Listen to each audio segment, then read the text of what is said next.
A pergunta pairava no ar do estúdio de Elara Vance, tão palpável quanto o cheiro de linha encerada e metal oxidado. Até que ponto uma alma pode ser desfiada antes de se tornar irreconhecível? No seu pequeno ateliê no Brooklyn, inundado pela luz cinzenta de uma manhã de Nova York, Elara, uma escultora têxtil de 20 e poucos anos, com olhos de um azul pálido que pareciam absorver a melancolia da cidade, estava a dar os toques finais numa peça que era mais do que arte. Era um pedaço da sua essência. Fios de ganga reciclada, fragmentos de renda antiga e pedaços de cobre resgatados entrelaçavam-se nas suas mãos ágeis, formando uma estrutura orgânica que falava de resiliência e da beleza encontrada no descartado. Esta nova série era o seu avanço, a sua voz mais pura. Sofia Ramírez, a sua melhor amiga e colega artista, mais pragmática e com os pés assentes na terra, observava com um bule de chá fumegante na mão. Elara, isto é transcendente. O Julian Dubois vai cair de queixo. A menção do nome de Julian Dubois, o influente e carismático galerista negro, cujas exposições em Chelsea ditavam tendências, fez o coração de Elara palpitar. Conseguir uma breve reunião com ele na semana seguinte, uma oportunidade de ouro que parecia quase real.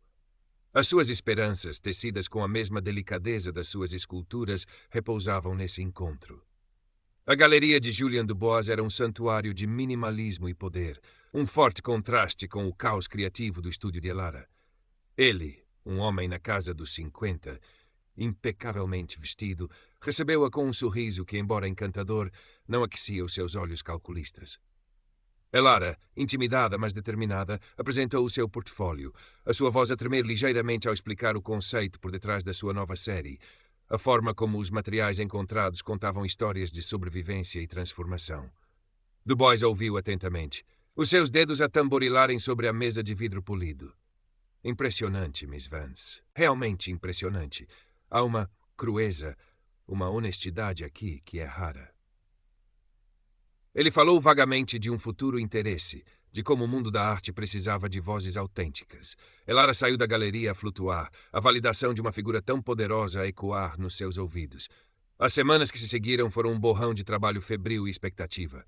Então a notícia chegou, não através de um telefonema de Dubois, mas de um artigo online aclamando a sua nova exposição. Descobrindo o futuro, que lançava um novo talento explosivo, um artista desconhecido chamado Leo Maxwell. A curiosidade de Elara misturou-se com um mau pressentimento. Ao entrar na galeria de Dubois para a vernissage, o ar pareceu rarefeito. E lá estavam elas. As esculturas, não as suas, mas cópias flagrantes, versões ligeiramente mais comercializadas do seu estilo único, dos seus conceitos, até mesmo de motivos específicos que ela apenas tinha mostrado a Julian nos seus esboços e na peça quase finalizada. O choque percorreu-a como um arame farpado, roubando-lhe o fôlego. O novo talento, Leo Maxwell, um jovem pálido e nervoso, estava ao lado de Dubois, que sorria triunfante para os fotógrafos. Com o sangue a ferver e o coração a martelar contra as costelas, Elara esperou que a multidão diminuísse e confrontou Dubois. Sr. Dubois, começou ela, a voz mais firme do que se sentia. Estas obras são incrivelmente semelhantes às minhas, aquelas que lhe mostrei. Julian Dubois virou-se, o seu sorriso paternalista a escorregar ligeiramente. Ah, Miss Vance, que coincidência interessante. O jovem Leo aqui tem uma visão notavelmente alinhada. Mas, querida, ideias flutuam no éter, não é? Talvez seja o Zeitgeist. Ele deu uma palmadinha condescendente no ombro dela. Não se preocupe com estas coisas. Concentre-se no seu próprio caminho. A sua demissão fria foi mais dolorosa do que um grito. Nos dias seguintes, a devastação deu lugar a uma raiva fria. Sofia ficou furiosa. Aquele canalha! Elara, não podes deixar isto assim. Mas o poder de Dubois era palpável. Cochichos começaram a circular. Elara era difícil. Elara era invejosa. Uma artista branca emergente a tentar manchar a reputação de um bem-sucedido homem negro que tanto fizera pela diversidade na arte. A inversão subtil da narrativa era venenosa. As galerias que antes lhe tinham dado um olhar curioso agora hesitavam. O isolamento começou a apertar. Eles não podem tirar isto de mim. Murmurou Elara uma noite no seu estúdio, rodeada pelas suas verdadeiras criações. Esta é a minha voz. A dúvida, a sua velha companheira, roía. Talvez Julian tivesse razão. Talvez ela não fosse original. Sofia abanou-a, literal e figurativamente. Não te atrevas a pensar isso. Tu sabes a verdade. Eu sei a verdade. Agora temos de a provar. Juntas, começaram a vasculhar os cadernos de esboços de Elara, datando cada ideia, cada evolução. Fotografias do seu processo, e-mails para Sofia descrevendo as suas experiências com materiais muito antes de conhecer Julian. Era uma montanha de provas, mas contra um gigante como Dubois parecia um monte de areia. Elara tentou contactar críticos. Alguns desligaram-lhe o telefone. Outros ouviram com uma simpatia distante. Mas ninguém queria desafiar Julian Dubois. Foi um jovem blogger de arte independente, conhecido pela sua perspicácia e por não ter medo de ir contra a corrente, que lhe deu alguma atenção. Envie-me o que tem, disse ele, a voz cautelosa, mas não totalmente desdenhosa. Inspirada por uma nova determinação, uma fúria criativa, Elara voltou ao seu estúdio. Se as palavras não chegavam, a sua arte falaria. Começou a trabalhar numa nova série, visceral, que gritava a sua verdade. Tecia datas nos fios, fragmentos de texto dos seus diários de arte, pedaços dos seus esboços originais transformados em elementos escultóricos. Cada ponto era um ato de desafio. Sofia, incansável, conseguiu um pequeno espaço para Elara numa exposição coletiva de artistas emergentes no Queens. Não era Chelsea, mas era uma plataforma. Mostra-lhes Elara, disse Sofia, os olhos a brilhar. Mostra-lhes quem tu és. A noite da abertura da exposição coletiva chegou com uma chuva fina e persistente, espelhando o nervosismo de Elara. O espaço da galeria era modesto, mas cheio de uma energia vibrante de artistas ansiosos por serem vistos. Elara, vestida de forma simples, sentia cada olhar como uma avaliação. A sua peça central, Eco Roubado, pairava no centro da sua secção, uma escultura têxtil complexa e assombrosamente bela. Fios de seda tingidos de índigo misturavam-se com arame enferrujado e fragmentos de espelhos partidos. Subtilmente entrelaçados na sua estrutura estavam datas de esboços, palavras quase ilegíveis como minha voz. Silêncio. Para sua surpresa e horror, Julian Dubois entrou na galeria, impecável como sempre, um sorriso polido no rosto enquanto cumprimentava conhecidos, talvez à procura de mais talento para descobrir. O seu olhar passou por Elara sem reconhecimento, ou talvez com um desprezo calculado. Chegou o momento das breves apresentações dos artistas. Quando o nome de Elara foi chamado, ela caminhou até ao microfone, as mãos a tremer. Sofia estava na primeira fila, o telemóvel a gravar discretamente. Elara olhou para sua obra, depois para o público. Não mencionou Julian, não mencionou plágio diretamente. A arte, começou ela, a voz baixa, mas clara, é um eco da alma. Nasce da vulnerabilidade, da verdade. Para um artista, a nossa voz original é tudo o que temos. Quando essa voz é silenciada, ou pior, roubada e distorcida, uma parte de nós morre. A sua emoção era crua, palpável. Esta peça, ela gesticulou para Eco Roubado, é sobre essa luta. Sobre encontrar beleza nos fragmentos, sobre a resiliência do espírito criativo mesmo quando enfrenta a exploração. Um silêncio pesado instalou-se quando ela terminou. Depois, aplausos hesitantes, que cresceram em volume. O jovem blogger de arte Alex Chen, que Elara tinha contactado, estava presente.